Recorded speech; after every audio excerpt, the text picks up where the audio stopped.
I remember the sound of the pen scratching across the paper. It was such a simple sound, harmless, ordinary, the kind of sound you hear every day at work or when you sign a birthday card. But that night, when the ink bled from my hand, it wasn't just a signature. It was the sound of a future being stolen. I didn't know it at the time, of course. I thought I was helping. I thought I was being a good wife, a supportive partner. Just one last favor, he said. His voice carried that mixture of charm and weariness, like a man burdened with too much responsibility. I had heard that tone before, and every time it made me feel like I owed him something. Like my love wasn't enough unless I proved it on paper. The paper was thick, heavy, a legal document of some kind, but I didn't ask too many questions. He placed it in front of me with a smile that masked urgency. His hand hovered near mine, his thumb gently brushing my knuckles. "It's just routine," he whispered. "A formality for the business." Nothing to worry about, but his eyes. They didn't match his words. His smile was warm, but his eyes flickered with something I couldn't name. Impatience, maybe. Or was it hunger? I pushed the thought aside. After all, hadn't he always taken care of me? Paid the bills, made the big decisions, shielded me from the messy details of finances? I convinced myself this was just another extension of that care. Still, something inside me hesitated. I looked at the lines of text, legal jargon swimming before my eyes. I wanted to ask questions, but questions had become dangerous lately. They made him sigh heavily, rub his temples, accuse me of not trusting him. And trust was supposed to be the cornerstone of marriage, wasn't it? So, I signed. The relief on his face was instant. His shoulders dropped. The tension that had been coiling around him all week seemed to vanish. But it wasn't gratitude I saw, it was satisfaction. As if he had won something, as if I had just sealed a deal I didn't understand. Later that night, lying in bed, I couldn't sleep. The storm outside rattled the windows, but it wasn't the thunder that kept me awake. It was the memory of his smirk as he folded the papers neatly, tucking them away with a care he rarely showed for anything else. I asked, half joking, "Are you happy now?" He kissed my forehead without looking into my eyes and whispered, "You'll thank me one day." But even in the dim light, I saw it, that flicker again, the one that felt like a shadow crawling across the room. So, before you get too comfortable, take a moment to like this video and subscribe, but only if you truly enjoy what I'm sharing here. And tell me in the comments, where are you watching from, and what time of day is it right now? I want to know how far my voice is reaching tonight. Because this is only the beginning. That single favor wasn't an act of love. It was a doorway, a trap. And once I stepped through, there was no way back. What would you have done in my place? Would you have signed, or would you have dared to say no? The real story began the moment I set that pen down. And what came after? Well, it shattered everything I thought I knew. The man I thought I knew. When I met him, I thought I'd stumbled into a dream. He had that kind of presence that could fill a room. Tall, confident, with a voice that always sounded sure of itself. People leaned in when he spoke. They laughed at his jokes. Even when he was wrong, he managed to sound right. To me, he was more than charming. He was safety. I had grown up in a house where money was tight, where every dollar had to be stretched until it screamed. When he came into my life, it felt like stepping into sunlight. He ordered wine without looking at the price. He left generous tips. He had plans, always bigger than I could imagine. And he spoke about our future like it was already carved in stone. The house, the trips, the stability I thought I'd never have. I fell hard. At first, it seemed like love the way it should be. He'd open the car door for me, bring me flowers on random Tuesdays, and call me his lucky star. He introduced me to his colleagues as his partner, his equal. But little by little, the word equal started to slip away. It was subtle, the way control seeped in. He insisted on handling the bills. "You shouldn't worry about that stuff," he said. "I want you to relax." When I wanted to keep working, he laughed gently, almost like a father scolding a child. "Why stress yourself out? My income is more than enough for both of us." And I believed him. Or maybe I wanted to. But then came the first red flag. A call from the bank one afternoon. I was listed as the applicant on a small loan I didn't remember signing for. When I confronted him, his reaction was swift. He pulled me into his arms, stroked my hair, and whispered, "It was just a mix-up. I'll fix it. Don't worry your pretty head." His tone was so reassuring, so absolute, that I forced myself to believe him. Yet, a part of me wondered, why had my name been there at all?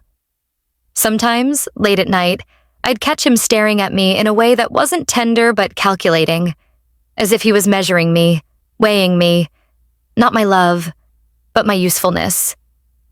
I brushed it off. After all, he always had a way of smoothing things over. A necklace after a fight. A surprise dinner after an argument.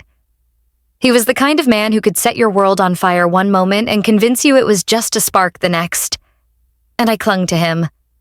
Maybe because I was scared to go back to the life I'd known before. Maybe because I wanted so badly to believe in him. Looking back now, I wonder, was I ever truly in love with him? Or was I just in love with the idea of being saved? What do you think? Can love blind us to the truth? Or was I just foolish? Because the man I thought I knew wasn't the man I had signed my life away to. That man, the real him, was only just beginning to reveal himself. Little red flags in the dark. They say red flags are easy to spot in hindsight. At the time, though, they just looked like shadows, barely noticeable in the glow of love. He had a way of making decisions without asking me. First, it was small things. The color of the curtains, the brand of car we bought. Then it became bigger.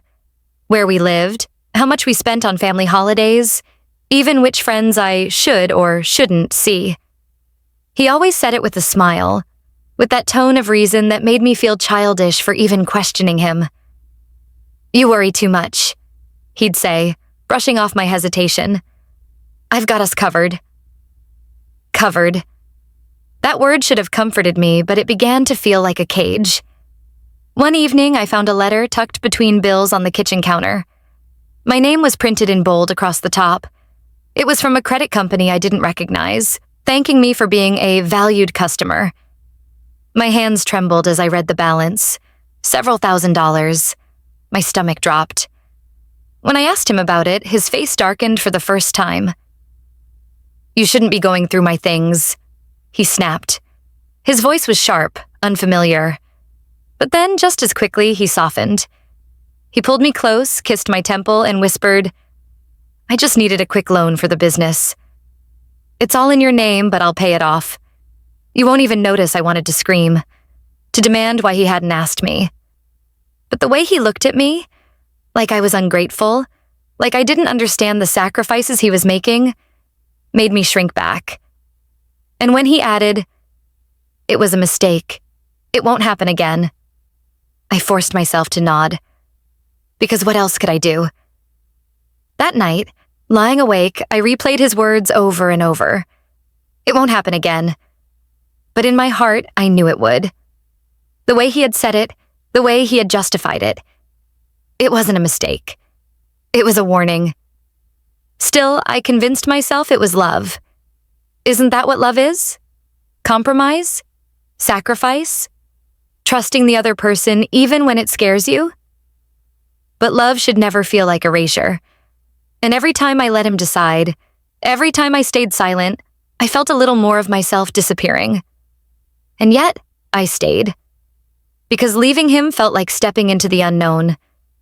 And the unknown terrified me more than his control did. Tell me, what would you have done if you found debt in your name and the person you loved swore it was the last time? Would you forgive, or would you walk away? Because I forgave him. And that forgiveness became the thread he used to tie me tighter. I thought the worst was behind us. But the truth? That mistake was just the beginning. The favor. He framed as love. It was late on a Thursday evening when he brought the papers home. I remember the smell of takeout filling the kitchen, Chinese food, our usual comfort meal after a long week.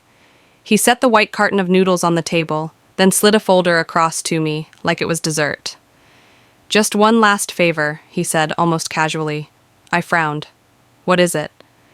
He leaned back, smiling that easy smile, the one that had once disarmed me. "Nothing complicated, just routine paperwork. My business partners need this signed. It's mostly formalities. Sign here, initial there." I looked at the thick stack of papers. So many lines, so many clauses. My eyes blurred just glancing at them. "Why me?" I asked. "Because," he said smoothly, they trust us as a couple. You know how it is, banks, partners, everyone wants reassurance. It shows unity, that we're solid unity. Solid. Those words were like honey poured over venom. I hesitated, running my finger over the crisp edge of the page. His smile faltered, just slightly. And then he shifted tactics. "You don't trust me?" His voice cracked, not with sadness, but with accusation. The room grew heavy. He didn't raise his voice, but the silence that followed pressed against my chest. He had a gift for that, making hesitation feel like betrayal.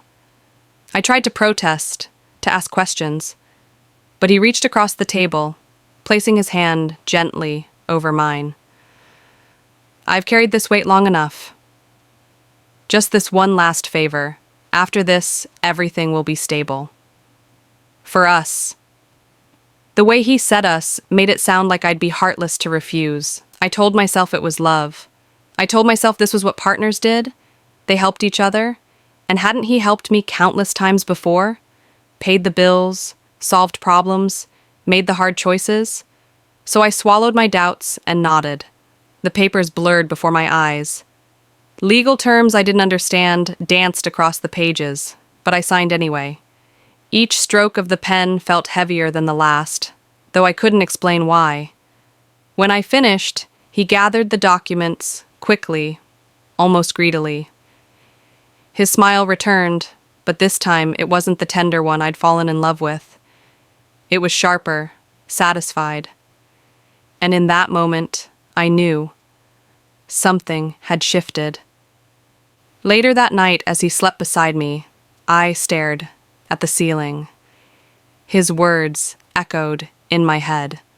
One last favor. But why did it feel like the beginning of something far worse? Would you have signed, sitting there across from him, with love pressing on one side and fear on the other? Because I did. And with that signature, I unknowingly walked straight into the storm. Ink that bound me. The morning after I signed, something about him had changed. He moved differently, lighter somehow, like a man who had just been set free. But it wasn't joy that I saw in his eyes. It was triumph. At breakfast, he hummed under his breath while buttering toast, his mood almost euphoric. I tried to match his energy, asking what had him so cheerful. He kissed the top of my head and said, "Because now, everything is settled." Settled. That word echoed in my mind. In the following days, his warmth cooled. The affectionate texts during the day stopped. The playful touches when we passed in the hallway faded. He was no longer trying to charm me. He didn't need to. It felt like, with that one signature, I had fulfilled my role. Then came the first letter, a thick envelope stamped with urgency. I opened it in the kitchen, my hands trembling. Inside were financial documents I didn't understand. But my name was everywhere. The numbers made my stomach twist. 6 figures. Debt. I sat on the floor, reading line after line, my breath shallow. My hands were shaking so badly I nearly dropped the papers. When he walked in, I held them up, my voice breaking. "What is this?" He looked at the pages, then at me, and laughed.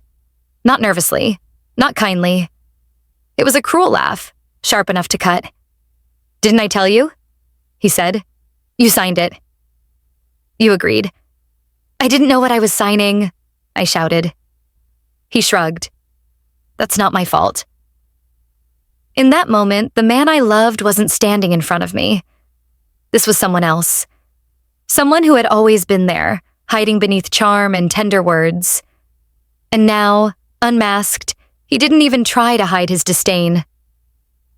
You'll get used to it, he added coldly, brushing past me as if I were an obstacle in his kitchen rather than his wife. The betrayal hit me harder than any blow could have. Not just the papers, not just the debt, but the ease with which he dismissed me. That night, I couldn't sleep. I replayed his laugh over and over, each echo reminding me of how little my trust meant to him. The next morning, a friend called. Her voice was cautious, hesitant. I need to tell you something about those papers you signed. Her words tightened the noose around my chest. What do you mean? I whispered. You don't know what you've gotten into, she said. And just like that, the ground beneath me shifted again. Would you believe a friend who warned you against your own husband? Or would you think they were trying to break your marriage apart? Because I wanted to believe her. But I also wanted to believe him. And those two truths were tearing me apart. The house that wasn't mine anymore. The warning started to make sense when the next letter arrived. This one thicker, stamped with the name of our bank. I tore it open at the kitchen table, and my heart froze. Our house. The place I had painted with my own hands, the place where every photo of us still hung on the walls, was no longer mine. My name had been removed. His name stood alone. I blinked at the words, my stomach twisting. Surely this was a mistake. Surely banks didn't just erase people like that. I called the number listed at the bottom of the page, my voice trembling as I asked for clarification. The woman on the other end spoke kindly but firmly. Ma'am, your signature authorized the transfer of ownership. The property deed is in his name now. I dropped the phone. It clattered against the counter, but I hardly noticed. When he came home that evening, I confronted him. My voice cracked as I held out the letter. You took the house out of my name? He glanced at the paper, then at me, and smirked. Our house, darling. You just don't have to worry about the responsibility anymore. Responsibility? I choked. This is my home. How could you? He cut me off with a laugh, the same cruel one I'd heard before. You signed it, remember? You gave me everything. Don't act like a victim now. My knees nearly buckled. The weight of his words pressed against my chest until I could hardly breathe. I had thought the papers were about his business. I had thought I was helping. Instead, I had erased myself from my own life. That night, I sat alone in the living room, staring at the walls that no longer belonged to me. I touched the framed photo of us on our wedding day, the smiles so bright, so certain, and I felt a wave of nausea. The man in that picture wasn't my savior. He was my captor. The next morning, I called my friend again. My voice was shaking as I asked, What did you mean when you said I didn't know what I'd signed? Her silence was long, heavy. Finally, she whispered, He's done this before. The words sliced through me like glass. Before? To who? How many? Would you have believed her right then, or would you still cling to the hope that your husband wasn't capable of such cruelty? Because part of me still wanted to believe. But the evidence, the letters, the laughter, the missing house, it was undeniable. And yet I hadn't seen the worst of it. Not even close. A family silence. After the house letter, I couldn't keep the truth bottled up anymore. My chest felt like it would burst from the weight of it, so I turned to the people I thought would stand by me no matter what, my family.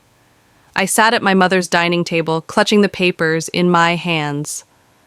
My voice cracked as I explained what happened, how he'd asked me for a favor, how I signed without knowing, how my name was gone from the house, how debts were suddenly mine to carry. I expected outrage, comfort, someone to hold me and say, we'll fix this together. But what I got was silence. My mother's lips pressed into a thin line. My brother shook his head, almost in disbelief. Finally, he spoke. Why would you sign something without reading it? Didn't you learn anything from Dad's mistakes? The shame hit harder than his words. My eyes burned with tears. Because I trusted him. He's my husband. And that makes you blind? My mother whispered. Not cruel, not angry, just weary, disappointed. I looked around the table, waiting for someone, anyone, to take my side, but no one did. They exchanged glances, the kind that say more than words ever could. They saw me not as a victim, but as a fool. And then the final blow. He came by last week, my mother admitted, her eyes flickering away from mine. He said you've been emotional, that you've been struggling to keep things together. My breath caught in my throat. He had gotten to them before I did. Poisoned the well. So, you believe him over me? My voice rose, trembling with fury and heartbreak. You think I'm just some hysterical woman who can't handle her own life? The silence that followed was worse than any accusation. I left the table shaking, my chest hollow. Family, the very people who should have been my lifeline, had been turned into spectators of my downfall. And he had orchestrated it perfectly. That night, I lay awake in the guest room of my childhood home, staring at the ceiling. I could hear my brother's words echoing in my mind. Why would you sign something without reading it? Over and over, the shame tightened around me like chains. But the truth was, it wasn't just my mistake anymore. It was his manipulation, his calculated lies. He knew exactly how to paint me as unstable, irresponsible. And now, my own blood doubted me. What would you do if your family chose his version of the truth over yours? Would you fight harder, or would you fall silent too? Because in that silence, I realized something terrifying. I was truly alone. And when you're alone, predators become bolder. The lawyer's cold smile. When family failed me, I told myself the law wouldn't. Papers don't lie, right? Contracts can be broken. Courts are there to protect people like me. That belief was the only thing keeping me upright. I booked an appointment with a lawyer recommended by a coworker. I remember walking into his office, clutching my folder of documents so tightly my knuckles were white. The room smelled of leather and old coffee, the walls lined with shelves of heavy law books. I sat across from him, my heart pounding, desperate for hope. He flipped through the papers with an unreadable expression. Page after page, his brow never furrowed, his eyes never softened.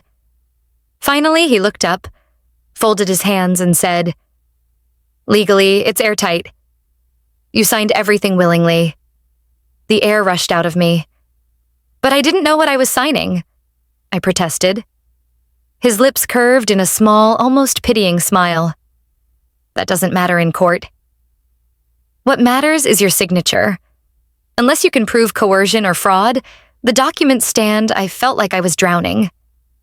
My voice cracked. So there's nothing I can do? He hesitated, leaning back in his chair. Then he added something that made my blood run cold.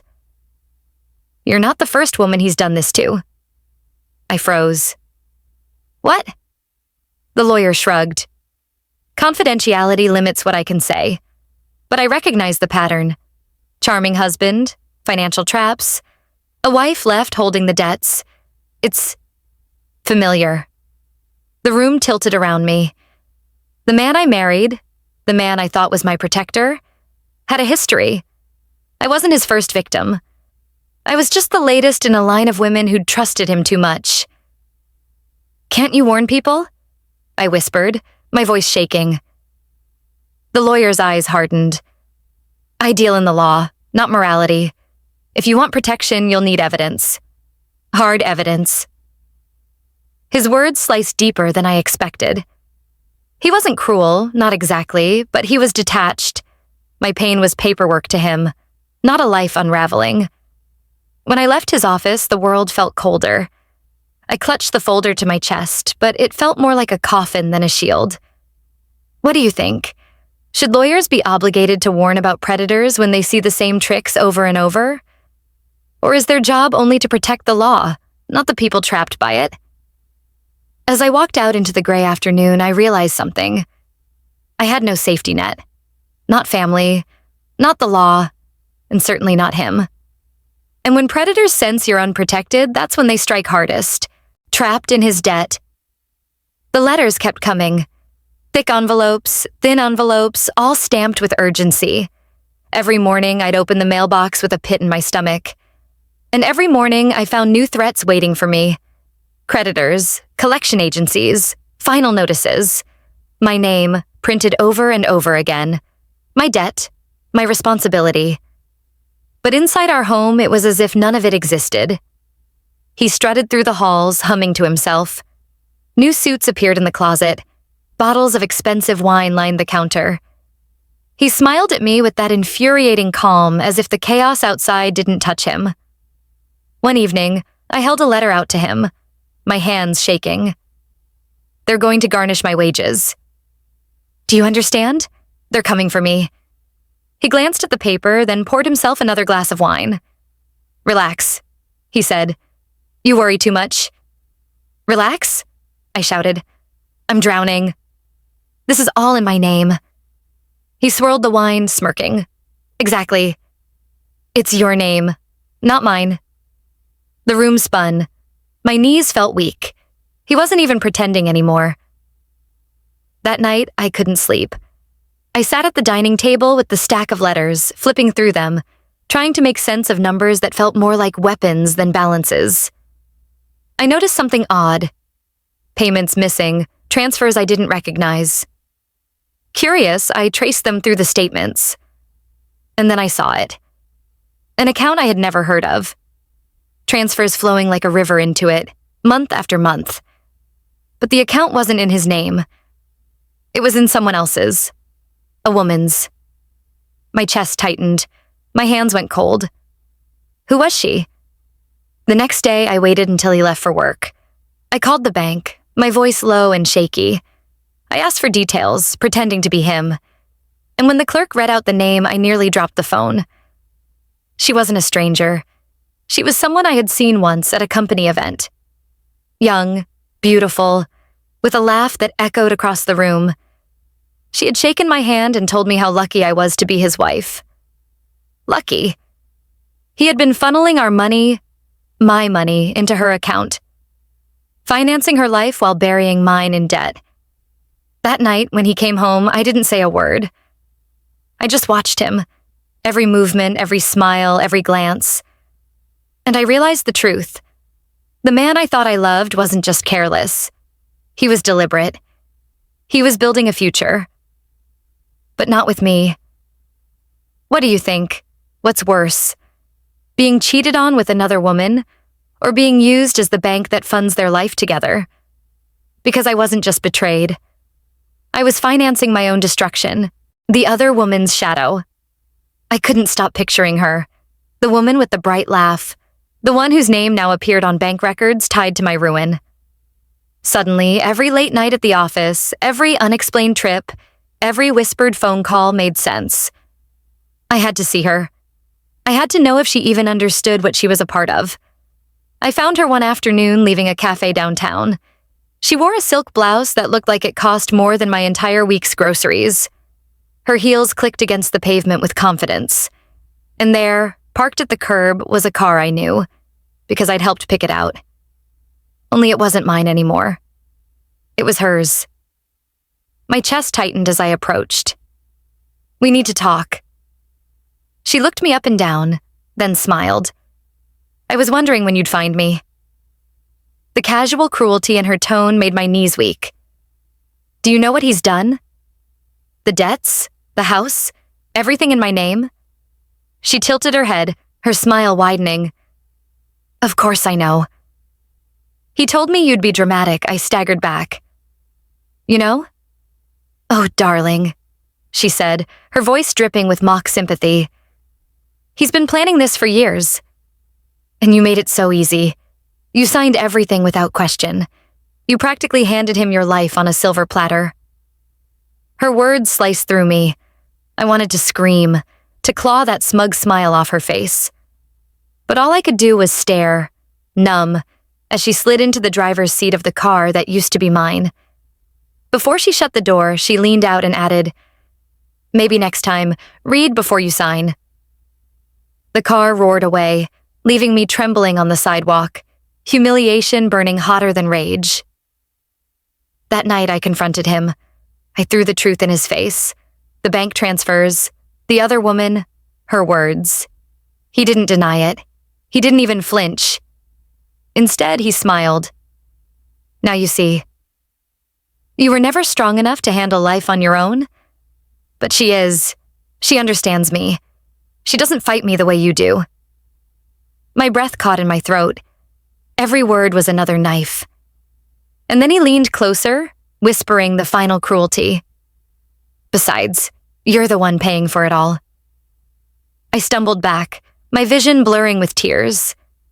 "Tell me, what would you have done in that moment? Would you have screamed, fought, walked away?" Because I did none of those things.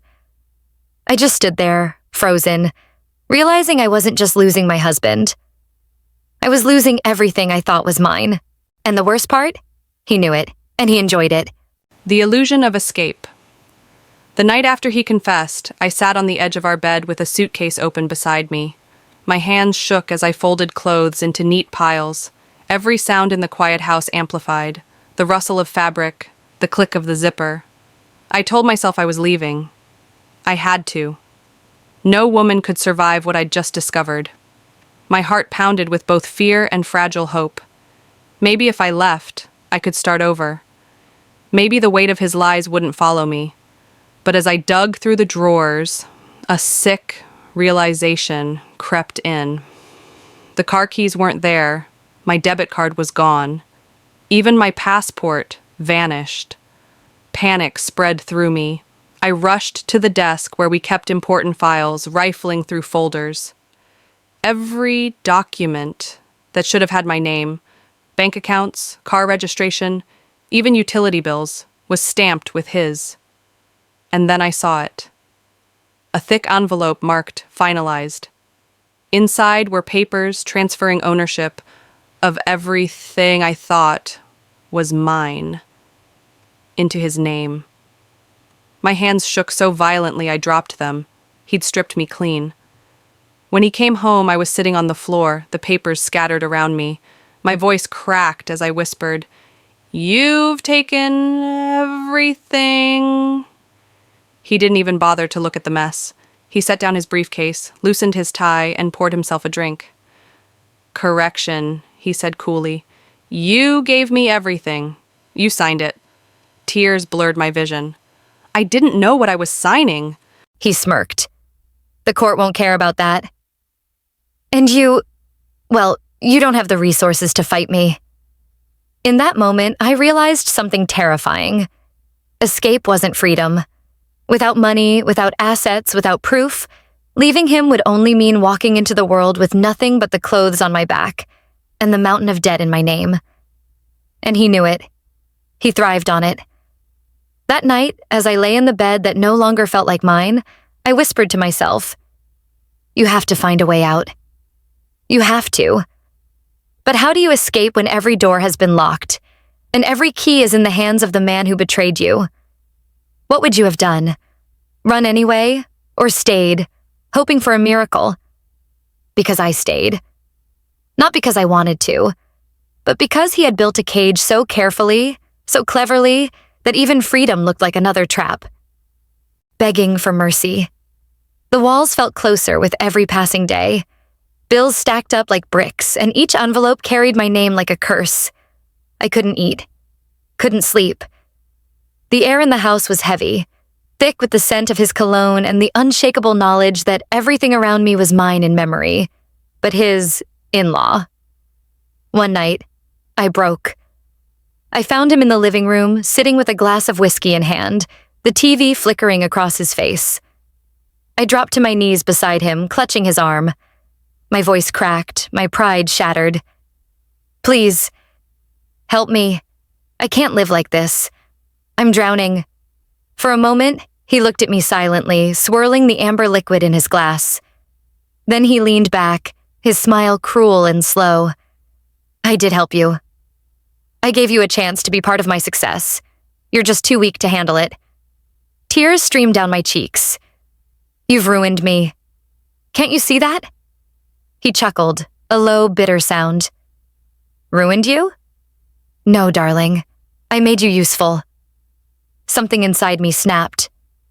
If you don't fix this, I'll go to the police. I'll tell them everything. His expression hardened. He set his glass down carefully, then leaned close enough that I could smell the alcohol on his breath. His voice dropped to a whisper that chilled me more than any shout ever could. Go ahead. Tell them. Do you think they'll believe you?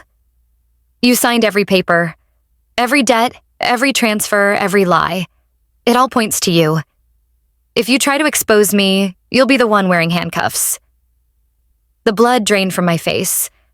My lips trembled. You wouldn't... He leaned back, smirking. Wouldn't I? All it takes is one call. Fraud, perjury. You'll be in prison while I'm sipping cocktails. And don't think your family will save you. They already believe you're unstable. My heart hammered so violently I thought I might faint. In that moment, I realized he hadn't just stolen my money, my house, my name. He had stolen my voice, my power, my right to even claim the truth. That night, I sat alone in the dark, shaking, my pride shattered into dust. I had begged him for mercy, and he had given me nothing but chains. Would you have stayed silent, knowing any scream for help could be turned into your own noose? Because silence was all I had left. And in that silence, he grew stronger. The breaking point. Silence was suffocating me. Days blurred into nights, the weight of debt and fear pressing on my chest until every breath felt borrowed. I couldn't live like this. So I did something desperate. I sought her out again. The other woman. I told myself maybe she didn't truly know. Maybe she was just as much a pawn as I was. Maybe together we could pull away from him. I was wrong. I found her in the lobby of the high-rise apartment he paid for, her heels clicking as she walked toward the elevator. My voice shook as I called her name. She turned, that same mocking smile curling her lips. What do you want now? She asked, as if I were nothing more than an inconvenience. I need you to understand what he's done, I pleaded. The debt. The house. My life. He's destroying me. Her laughter was sharp, echoing off the marble walls. Destroying you? Darling, he and I planned this. The world tilted. What? What do you mean? She reached into her sleek handbag and pulled out a folder. With almost theatrical flair, she flipped it open and shoved it into my trembling hands. Inside were documents, contracts, transfers, investments. My name, his name, and hers. All tied together like strands of a web. I skimmed frantically, my heart pounding. It wasn't just debt. It wasn't just betrayal. It was conspiracy. You were the perfect candidate, she said smugly. Naive, trusting, desperate for love. He told me from the beginning you'd sign anything if he played the part of the devoted husband long enough. Tears blurred the ink on the pages. You knew. All along. Of course, she purred. I'm not just the other woman. I'm his partner. In every sense, her words cracked something inside me. I thought I had already hit rock bottom. I thought losing my house, my name, my dignity was the end. But this was deeper. I wasn't just betrayed by him. I was betrayed by them. Together. A team. The elevator chimed and she stepped inside, leaving me clutching the folder like it was a death sentence. Back home, I sat on the floor, papers spread around me. My hands shook so violently I could barely hold them. Every signature, every clause, every debt, it was all orchestrated. And I had played my part perfectly. What would you have done if you discovered your entire marriage was just a setup for someone else's game? Would you fight or collapse under the weight of betrayal? because in that moment I felt myself breaking. Truly breaking. And once broken, you can't go back to what you were. The courtroom betrayal. I clung to the folder like a lifeline. Surely this proof would save me. Contracts with their names together, transfers linking accounts, lies carved into black and white. For the first time in months, I felt a flicker of hope. I hired a lawyer, scraping together what little I had left. He was cautious but confident enough. "If we present this carefully," he said, "we might turn the tide." On the day of court, I dressed in my best clothes, hands trembling as I smoothed the wrinkles from my skirt. My heart pounded as I walked into the courtroom, clutching the folder. The judge sat high above us, expression stern, while he lounged at the defense table, smug and relaxed, as though he owned the very air. When my lawyer presented the documents, I braced myself for outrage, for the judge to see what I saw: a web of deception, a betrayal that spanned years. Instead, his lawyer rose with an easy smile. "Your Honor, these documents don't prove coercion. They prove agreement. My client and his wife were partners in every sense. She signed willingly, and now she regrets it." The words landed like stones in my chest. Regret. Not betrayal. Not fraud. Just regret. The judge's eyes turned to me, cool and detached. "Did you sign these documents?" My throat tightened. "Yes, but then legally you are bound by them." I tried to speak, to shout, to scream the truth, but every word was twisted against me. His lawyer painted me as unstable, irresponsible, a woman lashing out because her marriage had crumbled. He leaned on every lie he'd fed my family, every whisper about my emotional state. And when I looked at the judge's face, I knew. The case was lost before it even began. The gavel struck like a hammer against my soul. In favor of the defendant. I stood there, numb, the folder slipping from my hands, papers scattering across the floor. He didn't even glance at me. He simply buttoned his jacket, shook his lawyer's hand, and walked out free. I wanted to collapse, to vanish. But instead, I picked up the papers one by one, my tears staining the ink. Around me, the courtroom emptied, leaving me alone in the echo of my defeat. What would you do if the very system meant to protect you chose to believe your betrayer instead? Would you keep fighting, or would you surrender to the ruin? Because in that moment, I realized sometimes justice isn't blind. Sometimes it just chooses not to see the future that isn't mine. The day after court, I sat in the empty house. My house. No, his house now. The rooms echoed with silence, the walls bare where photos once hung. I had packed most of my belongings into boxes, but as I looked around, I realized how little of it mattered. Everything important, my savings, my security, my dignity, was already gone. He had walked away untouched, smiling, free. And I was left with debts that would take a lifetime to pay, a reputation stained by his lies, and the hollow ache of knowing I had been nothing more than a pawn in his game. People ask what I feel. Anger? Hatred? Regret? The truth is, it's something colder. Emptiness. Because even anger requires energy, and I have none left to give. I think about the woman I used to be. The one who believed in love, in partnership, in trust. She doesn't exist anymore. She was buried under the weight of contracts, signatures, and betrayals. In her place stands someone else, a woman stripped down to survival. Sometimes I wonder if that's what he wanted all along, to erase me until nothing remained but the shell he could discard. If so, he succeeded. But here's the part he'll never understand. Even shells can hold memories, and those memories burn like embers. So if you've stayed with me until the end, maybe your heart has felt something too. Leave a comment, hit like, and subscribe. If you'd like to continue sharing these stories with me, and tell me this: if you were me, if your whole future had been stolen with a single signature, would you find the strength to rebuild? Or would you let the ruins consume you? As for me, I don't know yet. Maybe I'll start over piece by piece. Or maybe I'll spend the rest of my days haunted by the sound of that pen, the sound of my own undoing. But one thing is certain. I will never again mistake control for love or obedience for loyalty. Thank you for listening to the whole story. I hope you will support my future works.